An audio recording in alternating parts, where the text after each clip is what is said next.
아침이 즐거우면 하루가 행복합니다. 안녕하세요. 생방송 아침이 좋다 박종훈입니다. 7월 10일 금요일 아침 이경림입니다. 우리 지역 곳곳에 해수욕장들이 이제 개장을 했어요. 네. 그래서 뭐 바다를 찾는 분들이 꽤 많이 늘고 있는데 네. 여름하면 바다 아니겠습니까? 당연하죠. 하지만 코로나19 때문에 해수욕장의 풍경이 많이 바뀌었습니다. 네. 물론 안전 때문인데요. 그렇습니다. 해수욕장에서도 2m 거리두기 꼭 지켜주셔야 네. 되는데요. 사람 간의 거리뿐만 아니라 뭐 파라솔을 피실 때라든지 또 그늘막을 치실 때도 네. 2m 거리 간격 잘 지켜주시고요. 또 마스크를 꼭 챙겨주셔야 한다고 합니다. 이 대천 해수욕장을 비롯한 대형 해수욕장에서는 네. 주변에서 발열 체크를 아주 꼼꼼하게 하는데 네. 입장 시에 발열 체크, 이제 열 체크를 해서 오. 놀이공원처럼 이 손목에 네. 밴드를 착용을 합니다. 그리고 마스크. 그러니까 마스크와 손목 밴드가 없으면 네. 정말 큰일 납니다. 안 됩니다. 네. 맞습니다. 이 손목 밴드와 마스크를 챙기지 않은 분들은 뭐 근처 식당이라든지 네. 숙박시설 그리고 다양한 모든 관광시설에 방문이 안 된다고 하니까요. 맞습니다. 꼭 기억을 해주셔야겠습니다. 자, 그리고 또 한 가지는 일부 해수욕장 밤 문화가 또 바뀌었어요. 밤 네. 풍경이. 그러니까 야간에 백사장에서 뭐 치맥도 하시고 많이들 하셨잖아요. 치맥 안 되고요.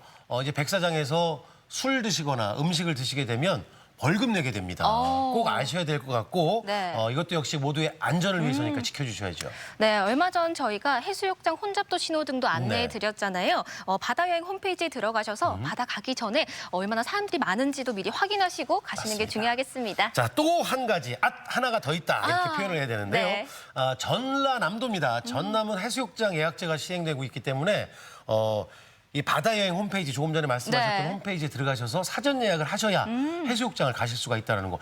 야, 해수욕장 가는 것도 정말 많이 바뀌었습니다. 네. 꼭 참고하시기 바라겠습니다. 비가 내리는데 날씨 궁금하죠? 자, 날씨 알아봅니다. 강일하 기상캐스터. 네, 강일합니다. 자, 밤늦게부터 비가 내리기 시작해서 지금 꽤 많이 오고 있는데 가장 궁금한 게 이제 비가 얼마나 더 올지 궁금합니다. 네, 현재 우리 지역에 장맛비가 내리고 있는데요. 비는 오늘 밤까지 이어지겠고 최고 40mm의 비가 예상됩니다. 특히 충남 내륙 지역은 시간당 30mm 안팎의 강한 비가 천둥, 번개를 동반해 요란하게 내리겠습니다. 비 피해 없도록 유의하시기 바랍니다. 이 비가 오면서 폭염은 누그러지겠는데요. 대전의 낮 기온 26도로 어제보다 6도가량 내려가겠습니다. 위성 영상입니다. 오늘은 정체전선상에서 발달한 저기압의 영향으로 흐리고 비가 내리겠습니다. 지역별 날씨입니다. 낮 최고 기온은 천안 26도, 세종과 아산 27도, 대전 26도에 머물겠습니다. 충남 서해안은 26도를 웃돌며 비교적 선선하겠습니다. 파도는 모두 낮게 일겠지만 서해 중부 해상에 해무가 끼는 곳이 있겠습니다. 해상 안전사고가 발생하지 않도록 조심하시기 바랍니다. 주간 날씨입니다. 내일 오후 대전과 충남 남동 내륙에 비가 조금 오는 곳이 있겠고요. 다음 주 월요일과 화요일 사이 또다시 비가 내릴 전망입니다. 날씨였습니다. 잠이 안 오거나 네. 뭐 이제 집에 있는데 좀 심심하다 하면 뭐 우리가 가장 잘 갖고 노는 게 이제 휴대전화잖아요. 네. 핸드폰 들여다보면서 이거 아마 해보셨을 건데 다른 분들, 지인들 푸사 이렇게 구경하는 거 그죠? 재밌죠. 네. 네, 저도 간혹 푸사를 바꾸기도 하면은 뭐 무슨 일 있어? 혹은 좋은 일 있어? 하고 먼저 연락 주시는 분도 그러니까. 계시더라고요. 네. 이 푸사 하는데 프로필 네. 사진을 두 글자로 줄인 거예요. 그래서 푸사. 네. 요거 모르면 꼰대. 푸사. 그런데 네. 이 푸사가 사실 그 나의 마음 상태나 내 근황을 좀 표현하기도 하는 거잖아요. 맞습니다. 이 푸사를 보면 각자의 개성이라든지 네. 스타일이 다 드러나는데요. 우리 가족 여러분들은 현재 어떤 푸사를 하고 계신지, 왜 그 푸사를 하셨는지에 네. 관해서 그 근황 이야기를 한번 나눠보면 재밌을 것 자, 그래서 같아요. 오늘 사진 사연 주제 네.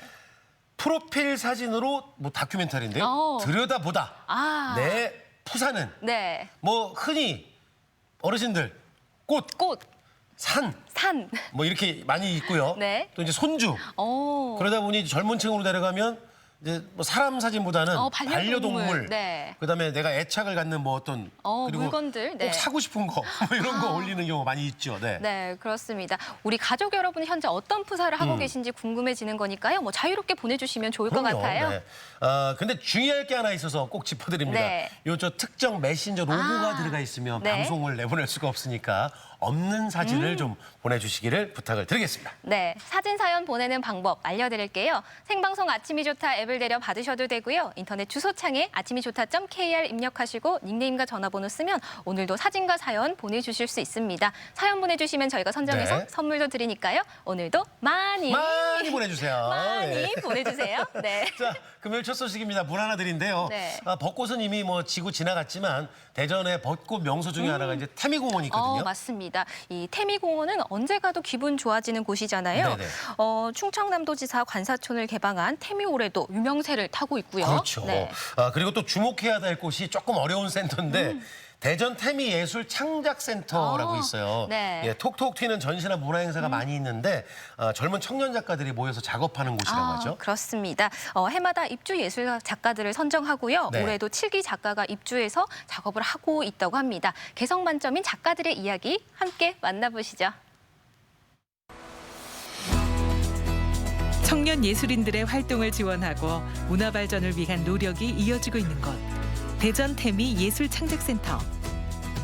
작가들의 예술혼이 자라고 시민들의 문화 욕구를 해소해 주는데 이곳에서 펼쳐지는 오늘 그리고 미래의 예술 이야기를 만나본다.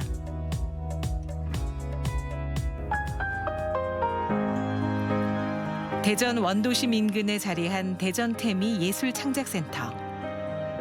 과거 도서관이었던 건물이 문화예술 활성화를 위한 시각예술 레지던시로 변신하며 2013년에 새로운 이름으로 문을 열게 됐고 수많은 작가들의 창작 활동이 이곳에서 이루어졌다. 네, 원래 이 건물은 1979년도에 지어진 건물입니다. 그러니까 약 40년이 넘은 건물인데 그 40년 동안 이 도서관의 역할을 다 해왔다고 볼 수 있고요. 그래서 저희가 대전시에서 이 건물을 인수해서 원도심에 낙후된 건물 또는 사용하기가 부적합한 건물들을 새로운 용도로 다시 쓴다. 그래서 재생이라는 표현을 하는데 원도심의 재생 공간의 한 부분이라고 볼 수가 있습니다. 기존의 도서관 기능을 창작 활동할 수 있는 창작 공간으로 바꿨다. 이런 기능의 변화, 이것이 바로 원도심의 재생이라고 볼 수 있겠습니다. 그 원도심을 재생하는 공간을 저희가 운영하는 태미예술창작센터입니다. 남쪽 거 대전 태미예술창작센터는 작가들이 작업할 수 있는 스튜디오와 전시 공간을 확보하고 있는 중인데 2019년 입주 공모를 통해 선정된 7기 작가들이 현재 이곳에서 생활하고 있다. 봄도 지났고 여름도 돼서 한 5개월 생활해 보니까 어떠세요? 계절도 잘 적응하고 계신가 어떠신가요? 요즘에 어떻게 지내세요? 작가들끼리 같이 전시도 좋은 전시도 만들고 그리고 이제는 레지던시 절반 정도 왔는데 마지막 전시 위해서 열심히 작업하고 있습니다. 코로나 때문에 아무래도 너무 조심스럽고 네, 저희가 준비한 만큼 전시로는 보여드릴 수 없다는 점이 좀 아쉽게 됐습니다. 전국적으로 그래도 우수하다고 이제 인정받는 분들이 오시는데 주로 그 작가님들의 어떤 작품성이라든지 작품 활동했던 내용 또 약간 실험적이면서도 자기 창작 역량을 제대로 잘 발휘할 수 있는 분들. 지금 이곳에 터를 잡고 활동하는 7기 작가 중에는 강철규 작가가 포함돼 있다. 대전 지역에 있는 대학을 졸업하고 활발히 창작 활동을 이어오고 있는 강철규 작가. 그림을 그리는 화가이면서 동시에 문학 지필을 병행하는 예술가. 글과 그림에 자신의 영감을 담는다. 예술가들이 뚜렷한 이제 수입이 없는 상태에서 이런 작업실이라던가 재료비 같은 거를 충당하려면 그만큼 더 일을 해야 되고 그러면 그만큼 작업할 시간을 빼앗기는 거고 반면에 이렇게 레지던시에 와가지고 지원을 받으면서 온전히 작업에 몰두할 수 있는 그런 그런 부분이 생기죠.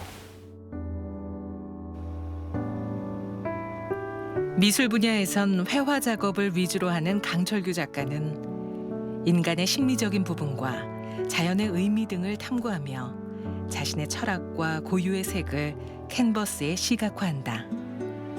불안 한 번 느낄 때마다 초록색 점을 하나 찍었는데 이게 이제 불안감이 그림 그릴 때마다 점점 커지고 그게 쌓여서 이제 숲이 된 거죠.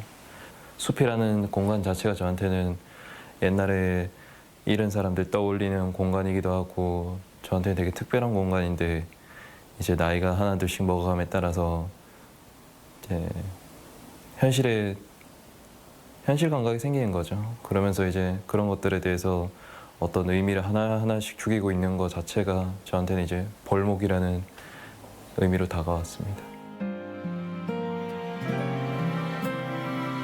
그리고 대전 태미 예술창작센터를 기반으로 활동하고 있는 여류 작가 서인혜.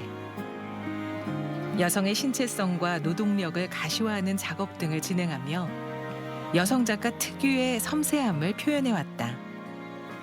대전 태미예술창작센터에서 하고 있는 작업들은 이 주변이나 아니면 대전 지역에 사시는 여성 노인분들이 입고 계시는 옷감의 패턴을 수집하고 이것을 회화 그리고 설치로 표현하고 있는 작업을 진행하고 있습니다.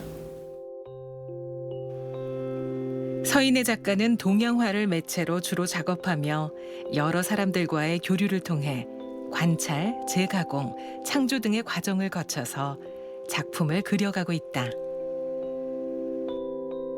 도심에서 벗어나서 다른 지역을 이제 돌아다니면서 이렇게 작업하는 환경이 저한테는 좀 새로운 경험을 가져다 주고 더 많은 이야기를 찾을 수 있는 그런 계기가 되고 있습니다. 집이라는 테마를 통해 자신만의 메시지를 구축해가는 고동환 작가. 그가 작업한 설치 미술은 창작센터 주변에서 올해 말까지 전시될 예정이다. 집이란 공간이 정말 저희한테 정말 그렇게 안정적이고 그리고 그렇게 고정적인 이미지일까라는 이미지에서 만들어진 작품이고요. 모든 사람들이 일반적으로 생각할 수 있는 가장 간단한 사각형의 삼각형 모양의 집이지만 창문도 없고 집 문도 없고 그리고 외부로부터는 완전히 단절되어 있는 아예 그런 외형의 모습에 좀 더 집중을 해서 만들어진 작품이고요. 사실 그의 작품 세계에는 입체 미술 이전에 드로잉 작업이 있었고 그 안에도 고동환만의 감각적인 개성이 존재하며 그를 닮은 다양한 가능성이 들어있다. 드로잉은 보통 다들 연작 시리즈로 만들어서 한 가지 형태를 가지고 제가 마음대로 쪼개고 나누고 아니면 없애고 하면서 계속 변주하면서 작품을 만들어내고 있고요. 드로잉 작업은 어떻게 보면 설치를 가기 위한 하나의 그런 연습이기도 하고 완성작이기도 한 작품입니다. 평면, 입체, 영상 등 장르를 가리지 않고 다양한 소재와 주제로 시도되는 고동환 작가의 작품. 앞으로도 대중과 함께 대화하고 호흡하고자 하는 마음이 담긴다. 레지던시 입주 전에는 어떻게 보면 개인적인 작업, 개인이 만들어내는 평면이나 입체 작업으로 해서 저희가 흔히 생각하는 갤러리에 걸어놓고 관객들, 불특정 다수의 관객들이 와서 그냥 보고 가는 거 정도에서 항상 머물렀는데 레지던시는 이제 다양한 관객들이 오고 그리고 관객 참여 프로그램도 저희가 직접 운영할 수 있기 때문에 그런 다양하게 관객들이 직접 참여하고 아니면 관객들이랑 직접 소통해서 결과물을 만들어낼 수 있는 그런 작품을 만들어낼 수 있기 때문에 그런 부분이 다른 것 같습니다. 사회적 이슈에 대해 관심을 갖고 최근에는 대전 지역의 이주민들을 리서치하는 프로젝트를 진행하는 작가 이희경. 그녀만의 독특한 생각이 예술과 조합하고 여러 장치를 통해 표출되면서 기대를 모으고 있다.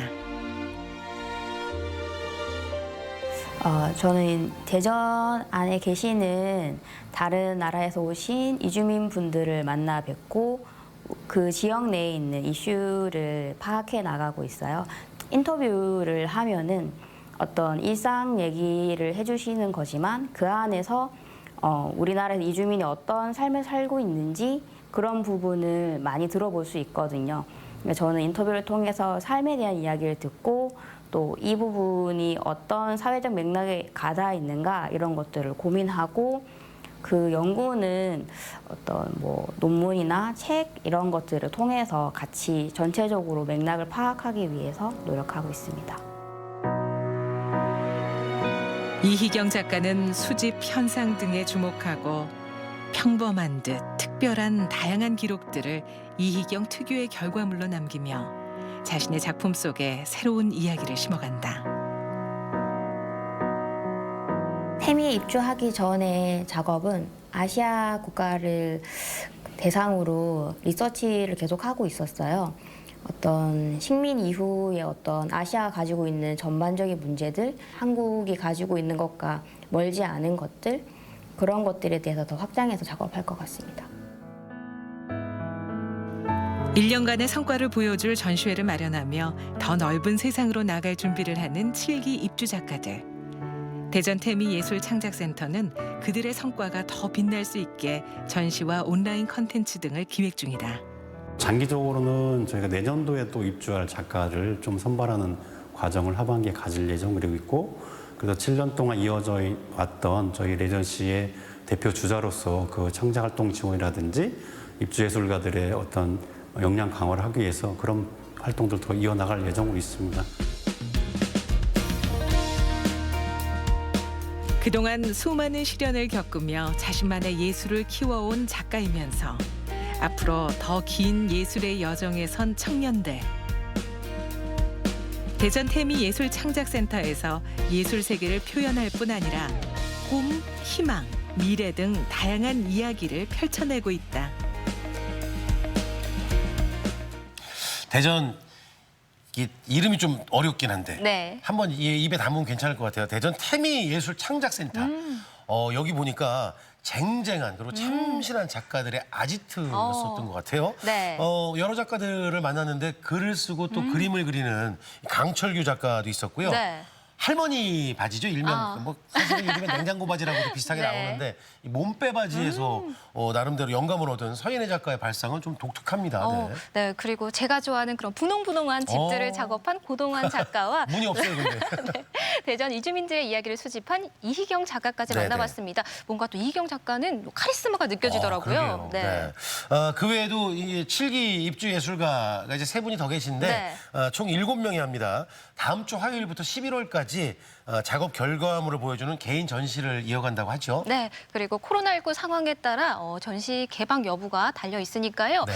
미리 방문하시기 전에 확인을 해보시는 게 중요할 것 같고요. 헛걸음 하시면 안 되니까. 네, 또 전시 후에는 온라인으로 영상 공개를 한다고 하니까 앞으로도 청년 예술 작가들께 꼭 꾸준히 관심을 가져주시길 바랍니다. 응원합니다. 네.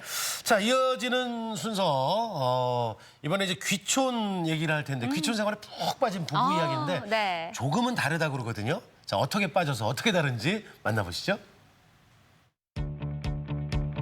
바다에서 불어오는 푸른 바람과 한적한 일상으로 채워진 어느 마을. 이곳의 자연에 반해 귀촌을 선택한 부부가 있습니다. 도시와 다르게 흘러가는 느린 삶 속에서 부부는 함께라는 소중한 행복을 발견했는데요. 이들의 고성살이에 귀 기울여 볼까요?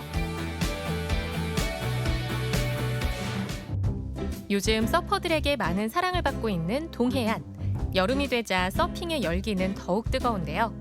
고성 천진 해변에도 서핑숍이 있습니다. 아늑하고 깔끔하게 꾸며진 내부엔 귀여운 소품들도 가득한데요. 이곳에 어떤 이야기가 있을까요? 네, 안녕하세요. 저는 허석환이라고 하고요. 지금 여기 강원도 고성의 천진해변이라는 곳에서 작은 서핑샵 겸 목공방을 운영 중입니다. 안녕하세요. 저는 이정희고요. 저는 일러스트레이터 겸 그리고 애니메이션을 제작하고 있는 개인 작가입니다. 일단은 제가 직장 생활할 때 제가 이제 패션 쪽 관련된 일을 했는데 되게 스트레스가 많았어요. 그래서 이제 주말마다 밖으로 좀 나도는 편이었거든요. 그래서 이제 캠핑을 하러 자주 다녔는데 그때 이제 집사람이 화진포를 예전에 왔다가 너무 이뻤다라는 얘기를 했었어요. 바쁜 일상에 지쳐있던 부부는 고민 끝에 귀촌을 결심했습니다. 이때 떠오른 게 고성이었는데요. 여행으로 찾아왔던 고성을 이번엔 살기 위해 찾게 됐습니다. 낙하산부터 있는 고양이는 이름이 뭔가요? 얘 이름은 재규고요. 6년 전에 얘도 유기묘였는데 저희가 운 좋게 데리고 와서 같이 살고 있습니다. 지금 식구는 그러면은 이렇게 네, 셋입니다. 셋입니다. 네네. 단란한 세 식구는 고성에서 무얼 하며 살고 있을까요? 먼저 이 서핑숍은 남편 허석환 씨의 공간인데요. 크기도 모양도 제각각인 서프보드가 곳곳에 놓여 있습니다. 혹시 서프보드 디자이너? 그럼 여기 보드가 되게 다양하게 있는데 이거 직접 다 만드신 거예요? 네, 직접 사실 만든 거는 아니고 지금은 디자인 위주로만 작업을 진행하고 있어요. 개인적으로 디자인을 다 네네. 맡기시면 그거에 따라서 커스텀 해주시는 거예요? 그렇죠. 이제 원하시는 이제 뭐 형태라든지 뭐 색깔 아니면 뭐 보드에다 뭐 레터링 같은 거나 뭐 그림 같은 게 만약에 넣고 싶다. 그러신 분들 이제 의뢰해 주시면은 그거를 이제 작업을 해가지고 보여드리고 제작을 해드리고 있어요. 부부는 고객에게 꼭 맞은 형태로 세상에 하나뿐인 보드를 디자인합니다. 남편은 고객과의 상담을 통해 보드의 외관을 다듬고 애니메이션 작가인 아내는 그림으로 멋을 더하는데요. 부부가 가진 경력을 살리는 동시에 좋아하는 일을 함께 하는 겁니다. 같은 게 있는데 그냥 이거요. 이거는 그러니까 벨리보드라고도 하고 파이퍼라고도 하는 보드인데 네. 고대 폴리네시안 하와이 때부터 내려오는 되게 원초적인 서핑의 장르예요, 하나. 네. 이번엔 석환 씨가 작업복을 챙겨 입고 어디론가 향하는데요. 다락방처럼 생긴 이곳은 어떤 공간일까요? 그럼 여기는 뭐 하는 곳이에요? 여기는 제가 나무로 이제 작업하는 곳인데 요즘에 이제 이런 벨리보드 주로 만들고 있어요. 네. 벨리보드를 그럼 여기서 직접 만드시는 거예요? 네네, 직접 다 만들고 있어요. 네. 그거 어떻게 만들어요? 일단은 기본적으로 저는 조금 약간 리사이클링 이런 개념을 좋아하는 편이에요. 그래서 목재를 사서 쓰는 경우도 있지만은 여기 안쪽에 이제 제가 사용하는 리사이클링 가능한 목재들이 좀 있거든요. 그런 거를 이제 합쳐가지고 이렇게 만들고 있어요. 네네. 그럼 요거 같은 경우에도 주로 이제 벨리보드에 사용하는 재료인데 오동나무예요. 예전에 어떤 분이 이제 서랍장으로 쓰시던 건데 버리신다고 더 이상 안 쓰신다고 그래서 상태를 보니까 너무 좋아가지고 그럼 제가 좀 써도 되겠습니까 하고 말씀드리고 가지고 왔어요. 갖가지 작업 도구들로 가득한 공방. 석환 씨는 서프보드를 다루며 목공예에도 손을 뻗게 됐는데요. 인테리어나 주방용품 제작 등 틈틈이 목공 일을 하며 가게 수입을 보태고 있습니다. 남편이 서프보드를 다듬고 있을 때 아내는 무얼 하고 있을까요? 또 다른 작업실. 여기는 아내를 위한 공간입니다. 서울에서 일러스트레이터로 활동했던 정희 씨는 다시 그림을 그리기 시작했습니다. 지금 감자가 되게 고통스러워하고 있는 것 같은데 네네. 무슨 내용이에요?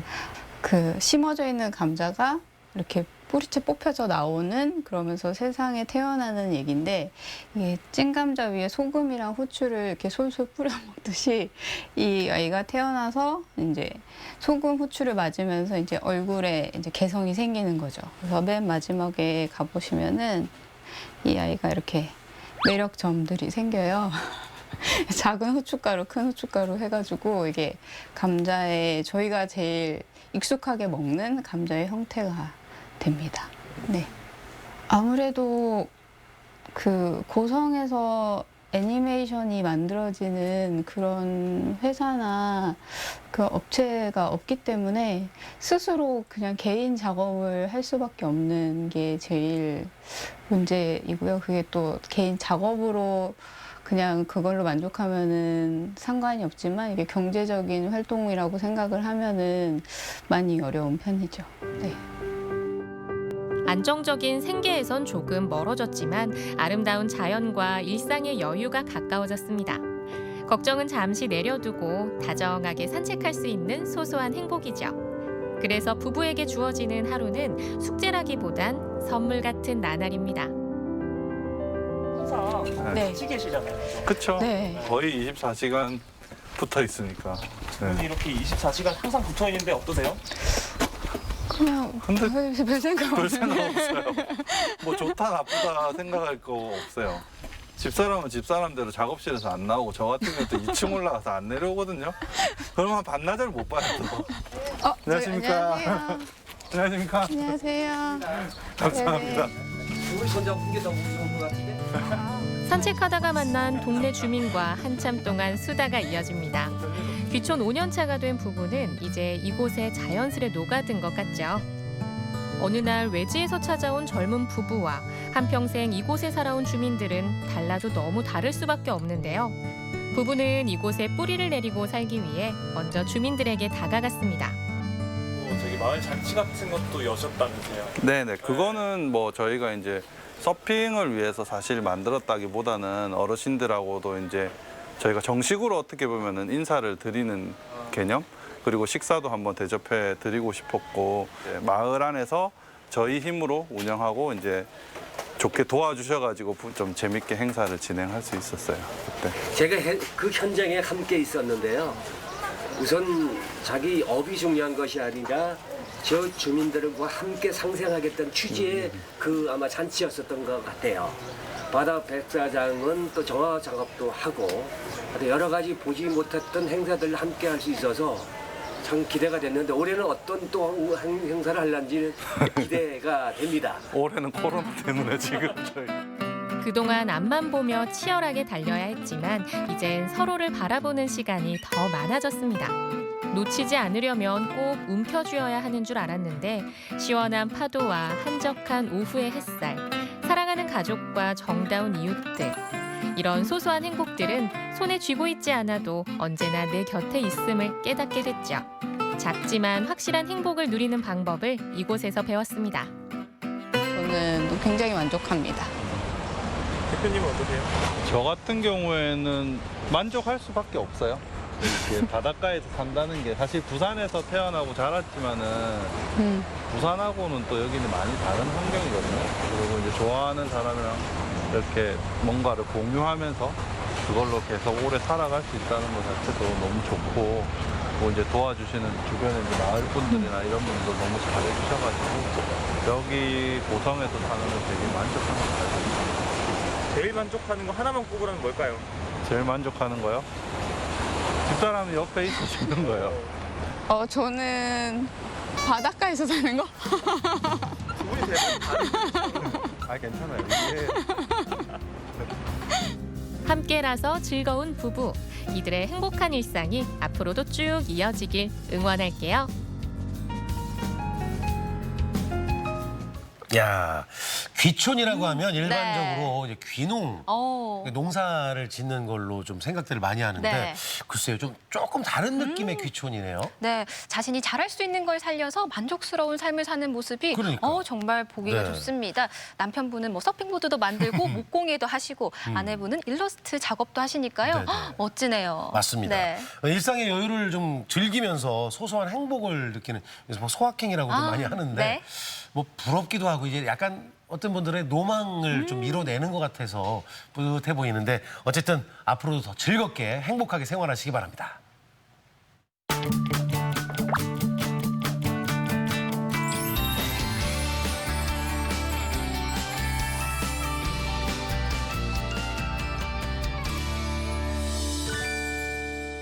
생방송 아침이 좋다 금요일 순서 함께하고 계신데요. 네. 오늘의 사진 사연 주제가 프로필 사진으로 들여다보는 내 푸사는입니다. 어떤 푸사를 하고 계실지 많이 궁금해지는데요. 네. 그 푸사 사진 보내실 때 아까도 말씀드렸던 네. 메신저 로고 안 나오게 사진만 부탁드릴게요. 좀 네. 보내주시기를 부탁을 드리겠습니다. 많이들 참여하고 계신데 어떤 사진이든 내 핸드폰 프로필 사진 보내주시면 되는 거니까 편하게 함께 하시죠. 네. 자, 이어서 건강톡톡 시간인데요. 예고를 드렸지만 네. 코로나19 때문에 요즘에 이제 운동 마음 놓고 할 수 있는 그 시간들, 뭐 공간들이 없다 보니까 네. 몸의 근력이 예전 같지 않다는 분들 뭐 핑계거리겠지만 있습니다. 네. 네, 그렇습니다. 사회적 거리두기를 하면서 외출을 자제하다 보니까 네네. 활동량도 줄어들고요. 또 헬스장도 문 닫은 곳이 꽤 아무래도. 많더라고요. 네네. 그래서 근력 운동을 할 수 있는 시간도 많이 줄었다고 하죠. 뭐 또 나이가 30대만 지나도 자연적으로 근육이 좀 줄어든다고 하는데 네. 참 짠하네요. 근육은 우리 몸의 면역력과도 관련이 있다고 하는데요. 오늘 건강톡톡에서는 근감소증에 대해서 알아봅니다. 네, 도움 말씀 주실 분 소개해드리도록 하겠습니다. 이진철 가정의학과 전문의 나와주셨습니다. 어서 오세요. 어서 오십시오. 안녕하세요. 네. 저는 이제 근감소증. 네. 뭐 내용은 조금 어떻게 이해는 네. 하겠는데 병명으로 듣기에는 조금 이제 생소하게 들려지는데 그러니까요. 네. 말 그대로 이제 근육이 감소해서 네. 생기는 뭐 이상이라고 볼 수 있나요?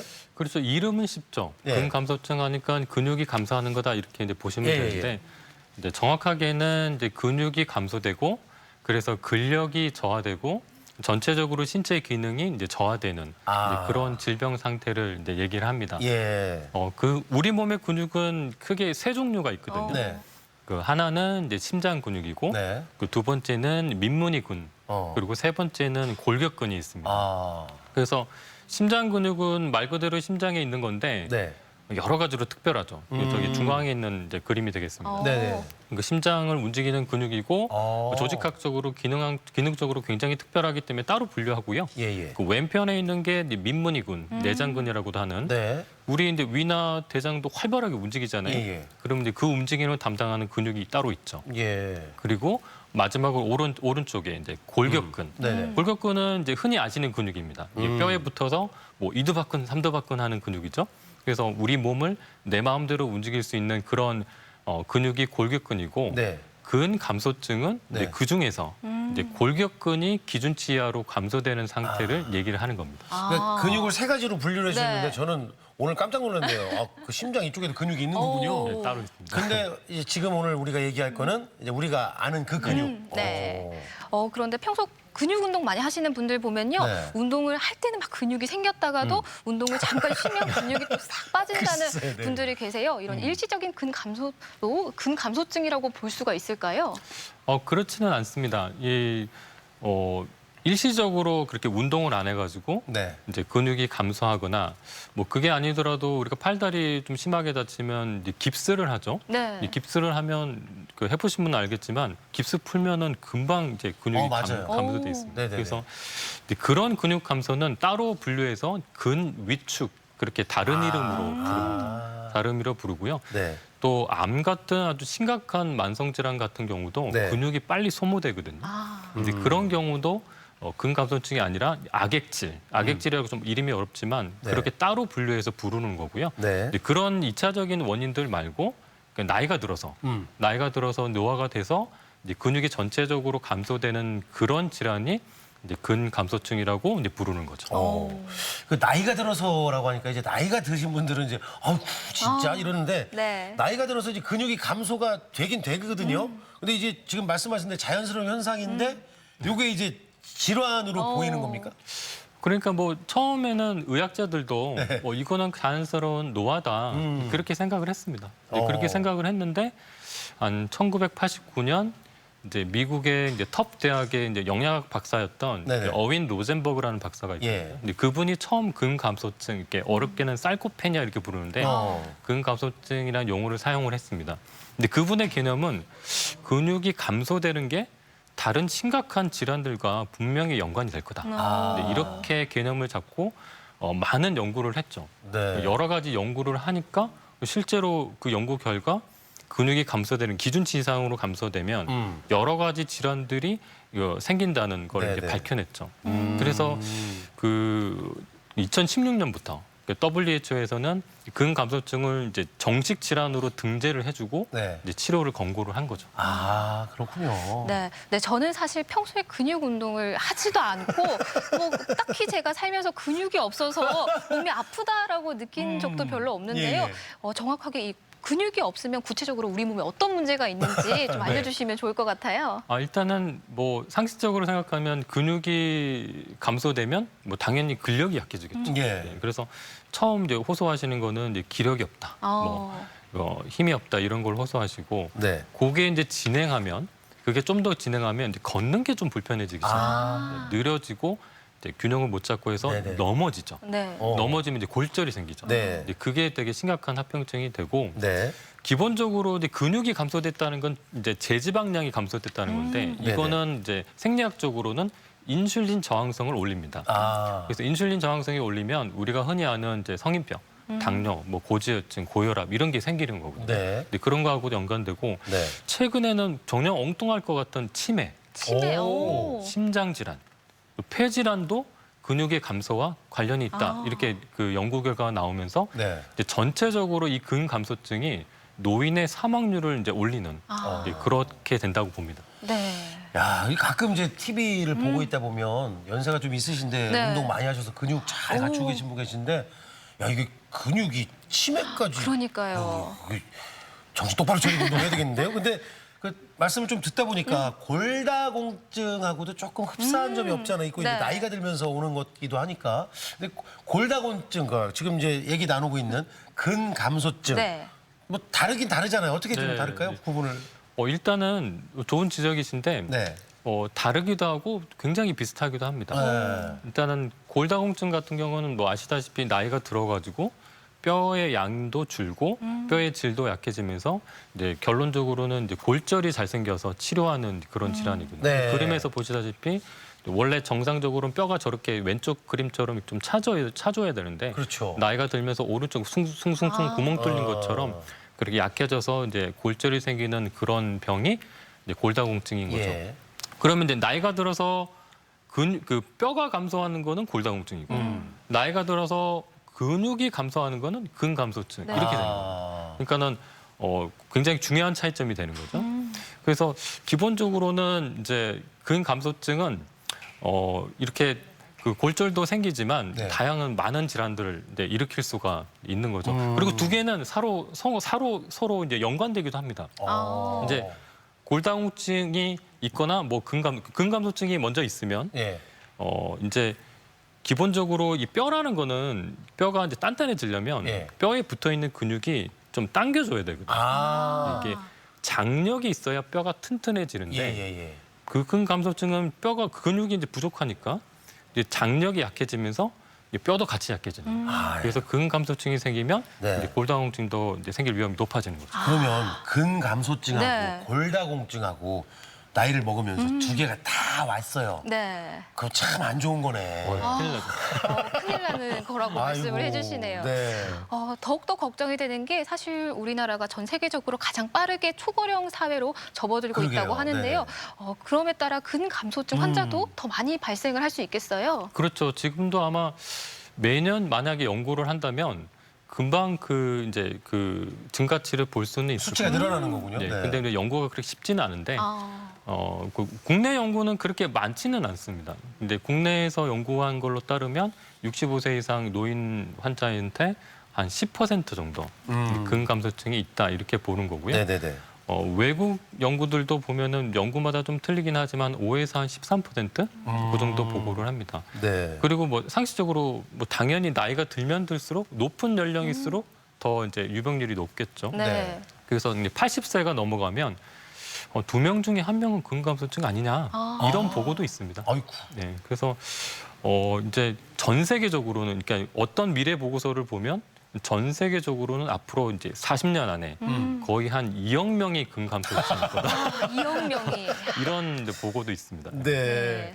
야, 근데 2억 명이라고 표현하니까 확 그냥 와닿긴 하는데 뭐 근육이라는 게 젊었을 때는 사실 이제 운동들도 좀 하고 뭐 아까 말씀하신 것처럼 저도 얘기했던 것처럼 30대까지는 그냥 안 하고 다녀도 근육이 막 생기는 느낌이 들거든요. 네. 그리고 이 몸무게도 얼굴 뭐 살도 이런 것도 내가 매일 거울을 보면 이게 빠졌나 늘었나 확인이 잘 안 돼요. 네. 근육도 좀 그런 느낌이 있을 것 같은데 그 체크를 잘 해야 되는데 근육이 줄어드는 거 근감소증은 진단은 어떻게 할까요? 근감소증의 진단은 일단 한 3가지를 봅니다. 네네. 첫째는 근력을 보고, 네. 그 다음에는 이제 여러 가지 장비로 근육량을 객관적으로 측정하고, 네. 그리고 이제 신체 기능을 보는데 보통 이제 보행, 그러니까 걸음걸이 속도를 이제 보통 보죠. 네네네. 이제 근력 같은 거는 악력을 봅니다. 이제 손에 쥐는 힘, 손에 쥐는 힘을 보고 저렇게 이제 악력기를 가지고 저게 되게 특수한 장비거든요. 네. 그래서 이제 악력기를 보면 킬로그램 수로 나옵니다. 저게 이제 딱 쥐면? 딱 쥐면. 그래서 이제 남성 같은 경우는 26kg, 여성 같은 경우는 18kg 이상이 나와줘야 됩니다. 저분은 정상이네요. 네. 네. 그거보다 낮으면 그 근력이 떨어졌구나 이렇게 보고 그 다음부터는 이제 근육량을 측정하는데 뭐 다양한 장비가 있지만 제일 간단한 장비가 저렇게 체성분 분석기. 흔히 만날 수 있는. 예. 그래서 체성분 분석기를 하면 이제 저기 골격근 양이라고 나오죠. 저게 이제 킬로그램 수로 이렇게 나오게 되는 거고요. 그 다음에 이제 보행 검사. 평범한 4m 보행 검사를 하는데 초당 0.8m보다 낮으면 이제 비정상인 겁니다. 그래서 근육이 아까 기준치 이하로 측정을 했는데 낮았다. 그러면 일단은 이제 근감소증으로 이제 확진하고 그 다음에는 이제 아까 그 보행 속도 검사까지도 만약 비정상이면 중증 근감소증으로 분류가 돼서 조금 더 적극적으로 치료를 해야 되는 거죠.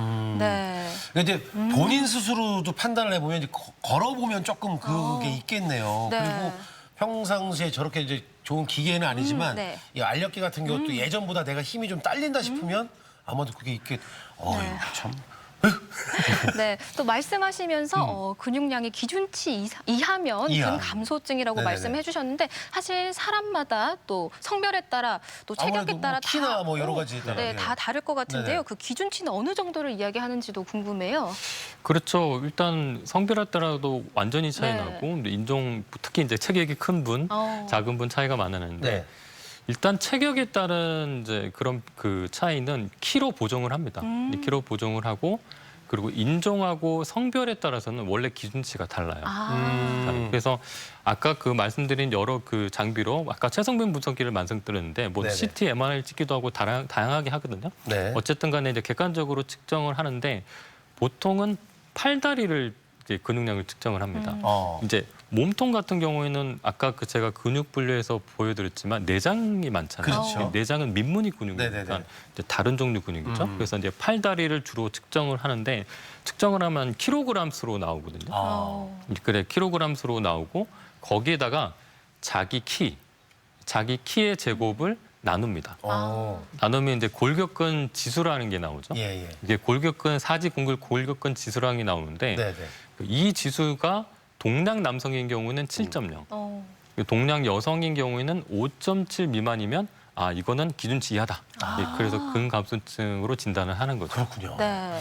앞서서 이제 뭐 악력도 해보고 인바디도 해보고 네. 이제 보행 속도도 해봤는데 이제 병원에 가서 진단을 받는 것이 가장 정확하고 맞겠습니다만 네. 뭐 혹시 이제 집에서 뭐 자가적으로 네. 내가 혹시 근감소증인가 이렇게 네. 검사 나 스스로 해볼 수 있는 어떤 그런 것도 있습니까? 그렇죠. 네. 뭐 그 정확한 확진이야 뭐 아까 어떤 그런 장비가 예, 예. 필요하지만 선별 검사들이 있습니다. 의심되면 오세요 하는 그런 선별 검사가 있는데 네네네. 제일 간단한 거는 뭐 지금도 바로 해볼 수 있겠네요. 뭐 뭐요? 의자가 있으면 예. 네. 의자를 갖다 놓고 어. 앉았다가 예. 이제 일어서는 앉았다 일어서기, 앉았다 일어서기. 예. 그거를 5번 합니다. 예. 5번. 5번은 그거는 제가 최대한 빨리 할 수 있는 대로 하는 거고요. 스피드 있게. 네. 5번을 하는데 15초가 넘어갔다. 5번을 하고 나서 아니, 했을 때? 그렇죠. 네. 5번 하는 시간이 네. 15초 이내가 돼야 돼요. 근데 15초가 넘어갔다 그러면 이거는 근육이 좀 감소됐나? 이렇게 볼 수 있는 뭐 거죠. 하면서 아구구 이 소리 나는 건 괜찮죠? 그런 건 상관없습니다. 15초 이내만 할 수 있으면. 네. 속도가 중요한 거고. 네. 예.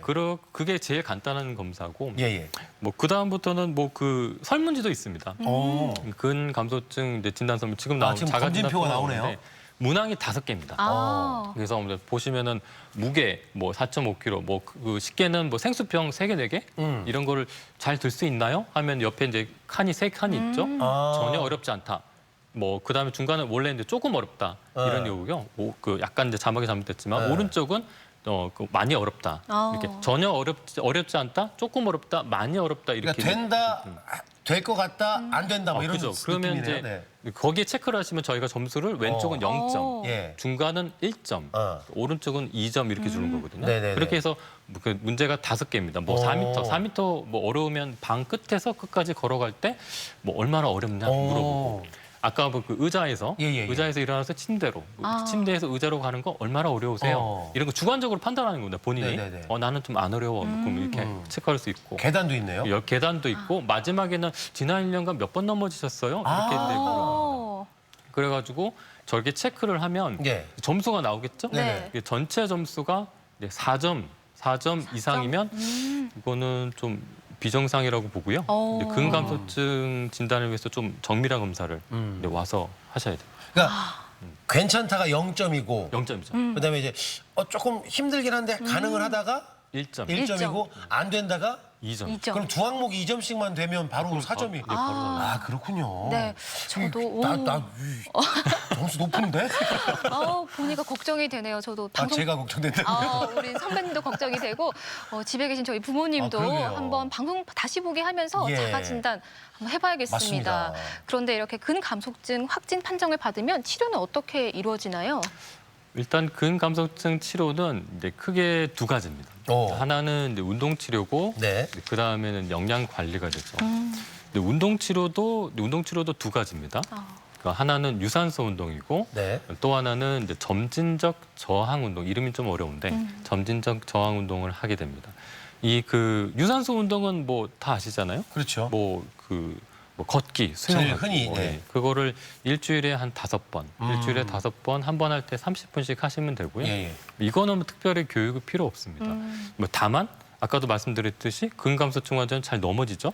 네. 그러니까 그거를 좀 조심하셔서 아. 네, 하셔야 되는 부분이 있고 그거 말고 근육을 이제 키워줘야 되는데 근데 예. 그럴 때 하는 운동이 점진적 저항 운동인데 이거는 약간 어려울 수는 있습니다. 예. 근데 제가 아주 쉽게 설명을 드리면 자 우리가 이두박근을 한번 키우고 싶어요. 예. 그러면 어떻게 하죠? 예, 아령 같은 아령을 걸로 들죠. 이제 네. 아령을 덤벨 뭐 이렇게 드는데 하고, 예. 처음에는 뭐 한 3kg 이렇게 들었다가 늘리죠 이제. 여기 그렇죠. 한 1주, 2주 지나면 4kg, 네. 5kg 이렇게 무게를 늘리죠. 네. 그게 개념상으로는 점진적 저항 운동이 되는 거죠. 아. 근데 다만 그 노인분들 아까도 안 그래도 기력이 노인분들은 욕심을 내시면 안 되는 거죠. 그렇죠. 네. 왜 역기나 뭐 아령 같은 걸 젊은 사람 하는 걸 할 수가 없거든요. 네. 네네네. 그래서 저희가 아까 그 이제 측정치, 이제 근육량을 측정하면 팔다리 측정치가 나옵니다. 예. 그러면 이제 그거에 맞춰가지고 운동 치료사가 그 사람한테 맞는 운동을 이제 만들어줘야죠. 아. 이게 약간 세밀한 작업이고요. 예, 그걸 만들어줘서 또 교육도 해야 됩니다. 할 수 있게. 예. 그래가지고 몇 번 반복해서 교육해가지고 운동을 이제 시켜드리고 한 몇 개월 지나면 좀 달라졌겠죠. 그 달라진 수치에 또 맞춰가지고 또 바꿉니다. 그러니까 최적화를 시켜나가는 네. 거네요. 그래서 사실은 처음에는 좀 전문가의 도움을 받아야 되고 약간 세심한 그런 이제 치료 과정이 되는 거죠. 네네. 야, 근데 치료 과정 얘기, 막 욕심을 내면 뭐든지 안 되는 건데. 위험하죠. 네. 그래서 이제 그 진단이 필요하고 상담이 필요하고 그 이후에 거기에 맞춰서 네. 해내면 되는데요. 그 뭐 운동과 함께 영양 섭취 얘기도 잠깐 말씀을 하신 것 같은데 어떤 영양 성분을 좀 섭취를. 그러니까 사실 게으른 사람들은 네. 운동해서 하라고 그러면 힘드니까 그러니까 먹는 먹어서 게 되는 줄 중요하죠. 알고 그러거든요. 네. 일단은 두 개 다 하셔야 됩니다. 먹기만 하시면 안 돼요. 네네네. 그래서 먹는 건 당연히 단백질이겠죠. 아. 이제 단백질과 이제 비타민 D인데 네. 단백질 같은 경우는 우리 이제 나라에서 이제 조사를 해보면 예. 영양 조사 같은 걸 해보면 사실은 노인분들이 단백질 섭취가 권장 섭취량보다 한 110%? 아. 사실 모자르진 않습니다. 예. 근데 이제 근감소증 환자, 그 노쇠한 환자를 따로 분류해서 이제 조사를 해보면 확실히 낮거든요. 낮고 그리고 기본적으로 근육을 키워줘야 되니까 네네. 권장 섭취량보다 좀 더 많이 먹습니다. 아. 보통 하루에 내 체중 킬로그램, 네. 킬로그램당 1.2g 정도 먹거든요. 네. 근데 그거는 나중에 보면 이제 나중에 이제 설명은 또 드리겠지만 예, 예. 상당히 많습니다. 오. 그래서 이제 그거는 한번 설명을 나중에 들으셔야 되고. 네네네. 근데 이제 그런 이제 1.2g을 먹는데 예. 노인 환자분들이 콩팥이 보통 조금 안 좋으시거든요. 예, 예. 신장이. 그래서 신장 기능에 맞춰서 또 그 그램 수를 또 정해줘야 됩니다. 그러니까 처음에는 주치의가 좀 잘 그걸 정해줘야 되고요. 네. 그 다음에 이제 그 비타민 D 같은 건 지금은 이제 그 추천식품인데 네네. 근감소증 근육을 기본적으로 키워야 되니까 그렇죠. 붉은 육고기 아. 그리고 생선 네. 이런 게 들어가는 거고요. 네네. 그 다음에 뭐 계란, 뭐 두부 그리고 뭐 우유, 유제품들 네네네. 요렇게가 보통은 이제 그 단백질이 높은 그런 이제 식품이 되겠습니다. 야. 그리고 비타민 D 같은 경우는 측정을 합니다. 네. 혈액 검사로 측정하면 이제 예. 어느 정도 수치인지를 알 수가 있거든요.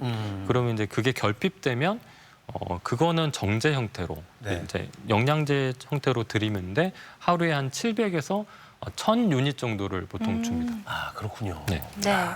이렇게 뭐 근육량을 늘리는 음식에 대해서 이 그림으로 한눈에 보니까 훨씬 이해가 잘 되는데 아까 말씀하시기를 근감소증 환자는 하루에 자신의 몸무게당 1.2g 정도의 네네네. 음식을 섭취하라고 하셨는데 조금 더 쉽게 계산할 수 있는 방법은 없을지도 그러게요. 궁금해요. 네. 그렇죠. 뭐 그렇게 말하면은 환자분들이 전혀 뭐 이제 네. 이렇게 실제로 시행할 수는 예, 예, 없습니다. 일단은 개인별로 단백질이 얼마나 부족한지를 측정하는 건 사실 거의 불가능에 가깝거든요. 아, 네네. 근데 그렇긴 하지만 일반적으로 노쇠한 근감소증 환자가 평균 하루에 먹는 양은 데이터가 있습니다. 그거를 이제 아까 1.2g을 이제 빼가지고 네. 이제 산출을 하면 대충 어느 정도 나오냐면 만약에 체중이 60kg다. 네. 60kg면 하루에 보충해야 되는 이제 그 단백질이 24g. 이 24g은 토탈 그 단백질이 아니고요. 네. 내가 평소 먹는 거에 플러스. 플러스 24g 네. 이렇게 나오거든요.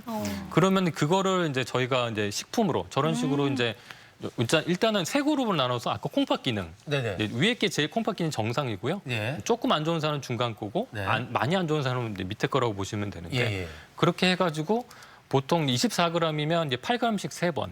그래서 뭐 두부 뭐 3분의 1모, 네. 참치 반 캔, 네. 또는 뭐 요거트 하나 이렇게를 각 끼니당 만약에 하나씩 넣었다. 예. 이러면 합치면 24g이 되죠. 네, 이렇게 환자별로 네. 개개인별로 처음에 이렇게 교육을 해드려야 됩니다.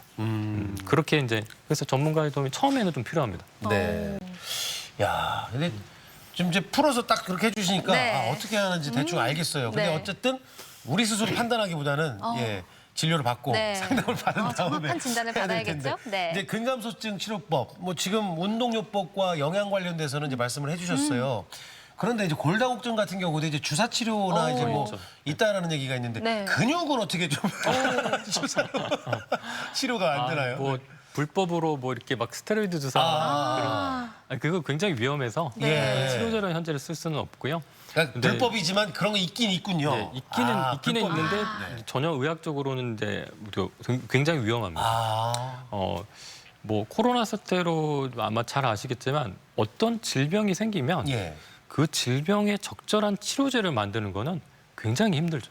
그렇죠. 네, 지금 백신이 안 나오고 있는 그렇죠. 거죠. 시간도 굉장히 많이 걸리고. 네네네. 근감소증 아까 말씀드렸지만 2016년도에 질병으로 등재됐는데 네, 몇 년 되지가 않았죠. 연구는 하고 있지만. 네. 골다공증 지금 말씀하셨는데 골다공증은 치료제를 개발한 지 80년이 다 돼갑니다. 그러니까 오랜 역사를 네. 가지고 개발을. 그래서 근데도 불구하고 최근에서야 물론 치료제는 여러 개가 있었지만 예. 최근에서야 아주 훌륭한 약들 그러니까 부작용 없고 네. 뼈가 팍팍 생기는 그런 약이 신약이 진짜 최근에 나와서 되게 아주 잘 쓰고 있습니다. 근데 사실은 그래서 꽤 오래 걸리겠죠. 네. 근데 오래 걸리긴 할 거지만 뭐 그렇게 80년까지는 아니지만 오래 걸리지는 하겠지만 물론 지금도 이제 시판이 임박한 제품이 있긴 있습니다. 그래요? 그러니까 우리 몸에는 이제 액티빈 네. 또는 마이오스타틴이라는 이제 물질이 있거든요. 예. 이제 그 물질이 근육을 좀 감소시키고 근육의 질을 저하시킨다고 알려져서 그거를 막는 이제 생물학적 이제 항체 같은 건데 그런 주사제가 이제 개발이 됐습니다. 개발이 돼서 초기 임상 시험은 이미 성공을 했죠. 예. 이미 성공을 하고 지금 3상 임상 시험 중이니까 예. 앞으로 몇 년 안에는 이제 시판되긴 할 겁니다. 그렇군요. 그렇지만 말씀드렸듯이 그게 얼마나 좋을까는 조금 지켜봐야 된다는 거예요. 네, 결국은 이제 운동요법하고 네. 영양 관리는 하고 있어야 된다는 거고요. 그렇죠. 야, 그래도 80년 걸렸던 골다공증인데 야, 근감소증은 그래도 몇 년 안에 좀 그래도 뭔가가 나오겠군요. 네, 이렇게 말씀을 들으니까 네. 무엇보다 더 예방이 중요하겠다라는 그래요? 생각이 드는데요. 네. 이 근감소증 예방을 위해서는 어떤 점을 좀 신경을 써야 할까요? 일단 보통 20대, 30대만 넘어도 근육은 빠르게 감소합니다. 더더욱이 50대가 넘으면 연간 한 1, 2%씩 그냥 급격하게 감소하거든요. 네. 그러니까 중년이 되면 빨리빨리 근육 운동을 하셔야 됩니다. 네. 그리고 이미 노년이 되신 분은 네네. 이제 조기 발견, 조기 치료가 당연히 중요하겠죠. 예. 그래서 아까 제가 말씀드렸던 거, 뭐 앉았다 일어서기 그런 걸 한번 해보고 좀 이상하면 병원 오시든가 아니면 병원에서 한 번씩 이제 악력 검사를 받아봐서 이제 근감소증이 있으면 이제 빨리 치료를 하면 좋습니다. 네. 그래서 치료하는 중간에 제가 제일 느끼는 거는 이제 기력이 그 약하신 환자분, 그 노인 환자분일수록 이 나이에 운동을 내가 어떻게 하냐 그렇게 많이 하시는데. 굉장히 많은 연구가 일관성 있게 네네. 운동을 조금이라도 잘 시작을 하면 항상 긍정적이었다. 이런 이제 얘기가 있어서 포기하지 마시고 네, 치료하시기 바랍니다. 그러면 이제 가장 제가 이제 판단하기에 네. 뭐 저도 이제 근감소가 올 무렵이기 때문에 가장 좋은 건 일단은 병원에 한번 방문을 해서 여러 가지로 테스트를 받고 그렇죠. 그 이후에 어떻게 앞으로 해야 가는지를 판단하는 게 네. 그리고 이제 자가 진단도 이제 알려주실 거 아니에요. 네. 그렇게 하는 게 제일 좋은 것 같은데 혼자 내 그러니까요. 스스로 나는 괜찮아 이거는 아닌 것 같다는 네. 생각이 드는데 하여튼 뭐 제일 중요한 건 말씀하셨던 대로 내가 내 스스로 근육을 계속 유지할 수 있도록 노력을 해야 된다는 평소에, 거죠. 예. 네. 운동하세요? 저 합니다. 아, 그렇군요. 예. 알겠습니다. 예. 의사 선생님이 저는 안 합니다. 이러면 좀 따라할래요. 이러려고 했더니 네. 그건 아닌 것 같아요. 자, 오늘 건강톡톡 근감소증에 대해서 알아봤습니다. 가장 중요한 건 자가진단 이전에 먼저 병원을 방문하시면 좋을 것 네. 같고요. 다음 시간에는 당뇨와 눈 건강에 대해서 알아보도록 하는데 궁금한 점 있으면 저희들한테 게시판에 올려주시면 되겠습니다. 네, 지금까지 이진철 가정의학과 전문의와 함께했습니다. 고맙습니다. 고맙습니다. 자, 계속해서 우리 네. 지역의 날씨 알아보도록 하죠. 강혜라 기상캐스터. 네, 오늘은 우산을 꼭 챙겨 나가셔야겠습니다. 장마 전선이 북상하면서 현재 우리 지역에 장맛비가 내리고 있는데요. 비는 오늘 밤까지 이어지겠고 최고 40mm의 비가 예상됩니다. 특히 충남 내륙 지역은 시간당 30mm 안팎의 강한 비가 천둥 번개를 동반하며 요란하게 내리겠습니다. 비 피해 없도록 유의하시기 바랍니다. 이 비가 오면서 폭염은 누그러지겠는데요. 대전의 낮 기온 26도로 어제보다 6도가량 내려가겠습니다. 위성 영상입니다. 오늘은 정체전선상에서 발달한 저기압의 영향으로 흐리고 비가 내리겠습니다. 지역별 날씨입니다. 낮 최고 기온은 천안 26도, 세종 27도, 대전 26도에 머물겠습니다. 충남 서해안은 26도를 웃돌며 비교적 선선하겠습니다. 파도는 모두 낮게 일겠지만 서해 중부 해상에는 해무가 끼는 곳이 있겠습니다. 해상 안전사고가 발생하지 않도록 조심하시기 바랍니다. 주간 날씨입니다. 내일 오후 대전과 충남 남동 내륙에 비가 조금 오는 곳이 있겠고요. 다음 주 월요일부터 화요일 사이 장맛비가 내리겠습니다. 날씨였습니다. 생방송 아침이 좋다 함께하고 계시고 이제 끝자락인데 네. 여러분들 아시죠? 요맘때 제가 요거 요렇게 포장 한번 하는 거 하고 싶은 이야기들 궁금한 점들 있으면 이렇게 게시판에 여러분들이 함께 남겨주시면 저희들이 방송으로 잘 만들어내겠습니다. 네, 계속해서 시청자 여러분들의 이야기 만나보도록 할 텐데요. 네. 오늘의 사진 사연 주제가 프로필 사진으로 들여다보는 푸사는이었습니다. 한 분씩 만나보도록 할게요. 짜잔! 어머!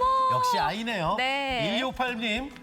제 푸사는 마스크하고 있는 아들 사진이에요. 밖에서 마스크를 안 해도 되는 날이 빨리 왔으면 좋겠어요. 네. 우리 모두 그때까지 조금만 더 힘냅시다. 파이팅! 파이팅! 역시 아들 사진인데 아우. 제가 봤을 때 조만간에 슈퍼맨처럼 날아갈 수 있을 것 같아요. 그러니까요. 아유, 귀여워라. 아주 씩씩해 보입니다.